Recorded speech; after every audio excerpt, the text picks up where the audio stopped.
Hey, what's happening? Welcome back to the GM. I'm your guy, Leon Boulanger, and up next in this video, we're going to be talking about the tight end, fullback, and wide receiver position groups as it pertains to the 2023 depth chart of the Baltimore Ravens. So, if you recall from video number one, where we talked about the quarterbacks and the running backs, what you'll pull from that is that the Baltimore Ravens are in dire straits when it comes to strength in those groups. We have absolutely no quarterback under contract at this point in time, and we also have only one, maybe two running backs who will be under contract. We know J.K. Dobbins will be back unless something crazy happens with a trade, and then we also know that Gus Edwards has a $5.6 million cap hit, and the Baltimore Ravens certainly could release him in order to save $4.3 million to make space for Lamar Jackson's uh, long-term contract. And so behind those two guys, Drake is a free agent, Justice Hill is a free agent, and there's no guarantee that either one of those guys come back. So what we have is a situation where between quarterback and running back, there's really only one or two guys who will for certain be back next year. And that certainty is questionable with Gus Edwards. But as we begin to take a look at the position groups for today, give me a second. Let me share my screen with you guys, and we'll get this thing going. Okay. Give me 1 second.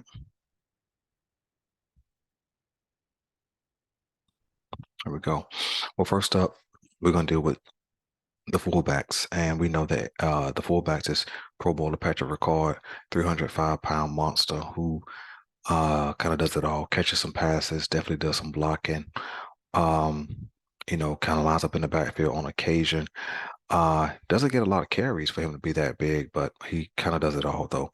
And for certain that the Patrick Ricard will return next season because I believe he's under contract for the next 2 years. I believe he signed a new deal last offseason, so he would definitely be back in the fold. That's Baltimore's do it all fullback slash tight end. And then also Ben Mason, who I believe Baltimore really likes, but no team really keeps two fullbacks, and so he ended up on the practice squad. But Ben Mason showed some promise, both blocking and I believe he even caught a couple of passes out of the backfield last preseason, but he ended up on the practice squad.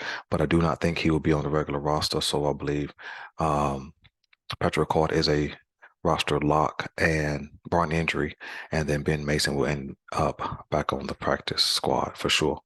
Let's check out the most controversial position group. And outside of the quarterback position, the position group that has the most need, and that's the wide receivers.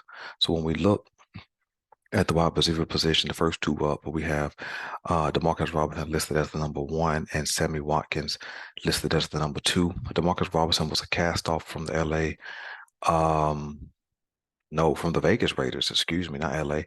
And then Baltimore picked him up. He played a big role for Baltimore, but in some aspects, Demarcus Robinson left a lot of plays out on the field with a lot of drops and untimely catches. And so, but he's a free agent, so there's a question mark there. Not sure if he will return. I believe because he has a familiarity with Lamar Jackson, that may give him a little boost over some other own team options. Because of that familiarity, but I'm not sure. So the question mark with Demarcus Robinson. Sammy Watkins is kind of a cast off from the 2021 season. Baltimore did not resign him. He ended up with the Green Bay Packers, where the Green Bay Packers no longer saw fit to have him released, and Baltimore picked him back up in a time of need. He made a couple of big plays, but like always, left a couple of plays out on the field. One of those plays was a big catch, but fumble, which then gave the ball back to the Cincinnati Bengals in field goal position. So I do not believe Sammy Watkins comes back. Um, if I had to choose one of these guys to return to Baltimore. Although both these guys are questions, I would choose Sammy Watkins over DeMarcus Robinson. But with those last comments by Sammy Watkins about Lamar Jackson need to toughen up and get through the injury, that's a paraphrase, not a real quote. I do not foresee him returning to the Baltimore Ravens. So that's two question marks. We go down to look at the next two. And these next two, we have James Prochet and we have Talon Wallace. Um, James Prochet is a guy who gets a lot of buzz in the preseason. He is a training camp hero, a training camp standout. He's believed to have the best hands on the team, but when he gets on the field, you rarely see him. And when you do see him, it's for a penalty or like in the one game, I can't remember, maybe it was against the Bengals, makes a big catch but steps out of bounds, and then so that therefore the play doesn't count. So James Prochet may end up on another team only because he has yet to have found his footing with the Baltimore Ravens, but immensely talented from what we hear, but we never get to see those plays be made on Sundays. So question mark with James Prochet. He definitely under contract, so he should be back on the roster, but depending on what Baltimore decides to do, he may be in a new location. We go over to Tylan Wallace, a guy we've heard has a lot of talent, but has yet to see it this year specifically. He was on the injury reserve, off the injury reserve, and then back on the injury reserve. So we don't know a lot about Tylan Wallace other than what we heard coming into camp last year. Also, what we speculated about him coming into camp this year. Some good stuff, but never seeing him be productive. He is under contract also. Both him and Prochet are on rookie deals, so they're cheap. They should be back on the roster, but again, with no proven ability on field, right? Not that they don't have ability, but no proven ability. Both these guys are questions. All right. So 4 out of 4 receivers have huge questions coming into 2023 season as it pertains to the Baltimore Ravens wide receiver depth chart. As we scroll down and we see two more receivers. Okay. Right here we have Benjamin Victor, who was called up at the end of the season from the practice squad. We have no evidence that he is going to be on the roster. There's nothing from what we saw in his call up that says he'll be there. Excuse me for my pop up. Uh, and then we also have Devin Duvernay. Devin Duvernay will surely be back on the roster because he is under contract, right? He's a Pro Bowl punt returner. He ended the season on IR, and in this season, we saw him have a pretty nice start to the season, a kickoff return and some other touchdowns. But when Bateman goes down, he's called upon to be the number one receiver and did not prove that he could be that. And that's no knock to him. He was certainly in that third slot coming into the season. And then when you move from number 3 to number 1, that's a huge leap. And did not prove that he could be that. There's questions about his ability to track the ball despite his deep speed. And so not sure what his role will be in a new offense, but he certainly will be on the team because he does have return ability and elite speed. But Benjamin Victor, definitely a question mark. He'll be no better than being on the practice squad for the 2023 season. I do not see him being on the regular roster. As we scroll down, we have a very recognizable name in Rashad Bateman, and also Shamar Bridges. Shamar Bridges, let me start with him first. He was a preseason phenom, had some big plays. Well, actually, he had one big game. The next game in the preseason, he did not show up, and we have not seen him yet. He was cut, was not called back to the practice squad till late in the season. Then he was called up for a couple of games, I believe, at the end of the regular season, but we did not see him get on the field. If he did not hear about it. I believe Shamar Bridges has some talent uh, and some ability, but I'm not sure where he fits in. Again, the new Baltimore offense, a 6'5" receiver who can get open, make contested catches is certainly a commodity, but I don't know if Baltimore will keep him around, especially since they were in desperate need of wide receivers coming into the 2022 season and did not decide to keep him even on the practice squad. Then Rashad Bateman. Rashad Bateman has shown elite speed, ability to break a big play, as he's shown in the first 4 or 5 weeks of the 2022 season. But he's kind of off and on, has some issues with drops, and a huge question mark because of his injuries. He was hurt his rookie season, then he turned around to be hurt again in his second year, and so this may be more of a trend versus a blip. And so I don't know, you know, what his future is in Baltimore. I do know he'll be on the roster for sure because he is a first round pick. He has shown an ability to make a big play, but I'm not sure if he comes back as the primary number one. Um, so again, another question mark. He definitely has a roster spot, but again, another question mark. So out of the first 6 to 8 receivers we've saw, more questions than answers for sure. And then we scroll down. I think these are the last 2 receivers. Um, and we have Mike Thomas, who was a cast off from the Cincinnati Bengals. Interesting that Cincinnati moved on, and now they're in the AFC Championship. And Mike Thomas ended up on the practice squad, and now he's into the offseason. I don't know what kind of future he has with the Baltimore Ravens. I know with the new OC, there could be something a role that he fulfills.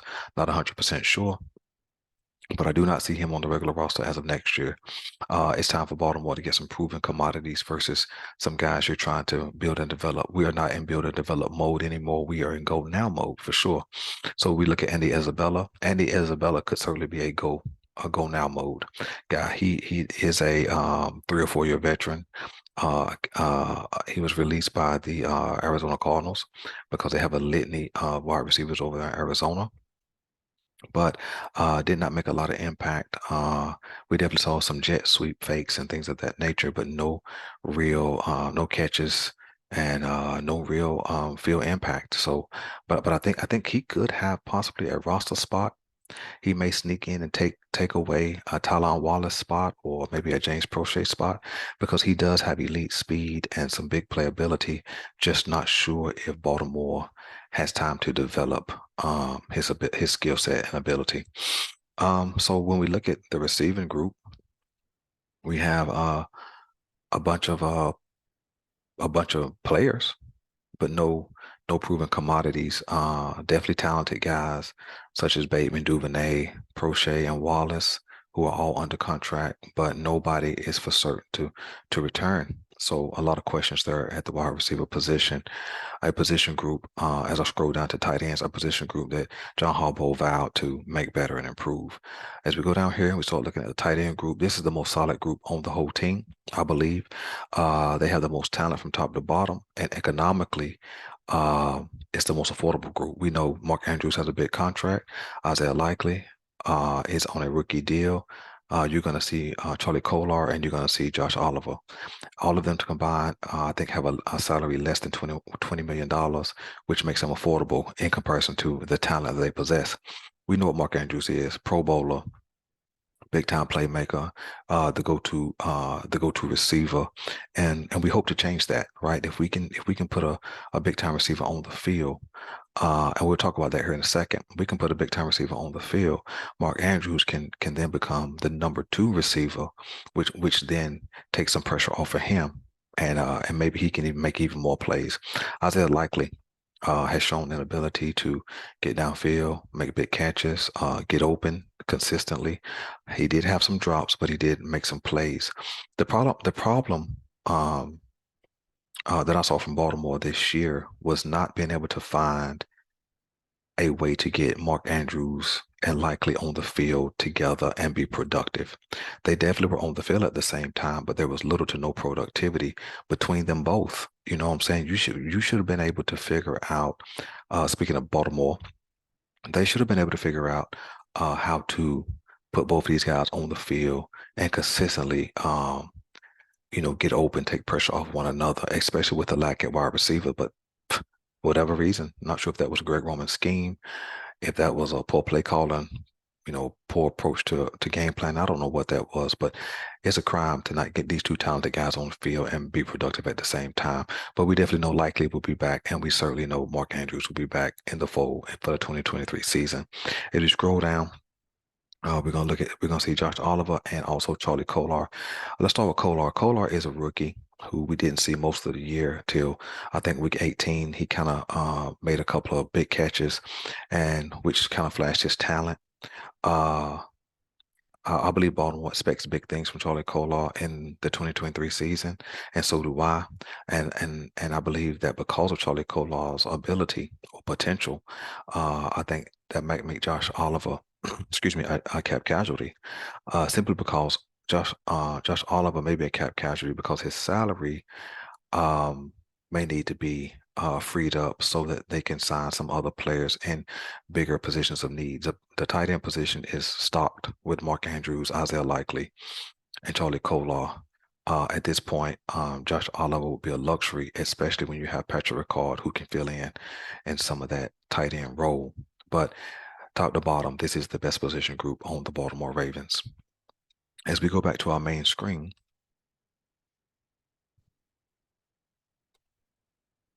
as we go back to our main screen, um, as we see thus far, we looked at quarterbacks, running backs, tight ends, wide receivers, and fullbacks. And there's really only two positions that's ready to go for next year. That's tight ends and fullbacks. Running back has a lot of questions, especially when it comes to depth. We know who the number one will be. I believe that'll be J.K. Dobbins, no question. But behind him, a lot of question marks because of salary, free agency, and things like that. But then also at the quarterback position, we're having no quarterbacks. That's kind of scary to really even think about. We know that they're going to franchise tag Lamar Jackson. Don't know if he'll sign it, as I said in video number one. So that's a breakdown of the offense thus far. Next up, we'll have the offensive line. Thank you guys for listening in. If you like this kind of content, hit the like button on the way out the door. Subscribe. Um, and I just want to let you know, guys, I really appreciate you guys listening to what we're doing here at the GM. We want to bring something different, some real content. We just don't want to report news, right? Because the fact of the matter is you can read news. You can go on your phone, hit Google the Baltimore Ravens and get all the news. But having content like this where we break down positions, talk about salaries and depth and holes and things like that. That's the inner GM in me. So hopefully you like this kind of content, man. I appreciate you guys. Again, this is the GM. I'm your guy, Leon, and I'm out.